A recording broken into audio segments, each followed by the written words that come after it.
வடி பிரியாணிக்கு மசாலா கொதிச்சிட்டு இருக்கு. ஆனா கறியே சேர்க்கல. எண்ணெய் ஊத்தி பட்டக்கிராம்பு ஏலக்காய் போட்டு பச்சை மிளகா, வெங்காயம், புதினா, மல்லித்தழை, இஞ்சி பூண்டு சாந்து, தக்காளி, எலுமிச்சை சாறு, தயிர் எல்லாம் சேர்த்து வதக்குறோம்.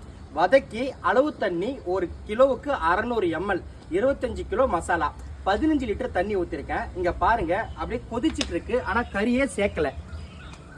சிக்கன் பிரியாணி செய்யும்போது எல்லாரும் பயப்படுறது என்னென்னா பீஸ் உடஞ்சிரும் சொல்லி. ஆனால் இந்த மாதிரி மசாலாவை தனியாக கொதிக்க வச்சு ஆயிலை பிரித்து நீங்கள் சிக்கன் சேர்த்து வடித்து கொட்டினீங்கன்னா இந்த மாதிரி கொதிச்சு அந்த ஆயில் பிரிஞ்சு வரும்போது தான் அந்த பிரியாணியோட அரோமா வாசனை சூப்பரா இருக்கும்.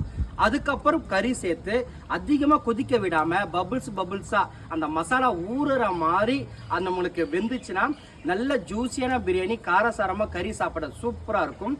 இப்போ இதுல கறி சேர்க்க போறேன். இதுல கறி சேர்த்த உடனே அங்க கொதிக்கிற தண்ணியில அரிசி சேர்த்துருவேன். அரிசியை சேர்த்து இங்க வடிச்சு அப்படியே கொதிக்க அந்த அரிசியை கொட்டணும். அப்பதான் தம் ஆகும். அது இல்லாம எல்லா இடமும் பபுள்ஸ் மாதிரி கொதிக்கணும். அப்பதான் உங்களுக்கு ஒரே சமமா தம் ப்ராசஸ் ஆகும்.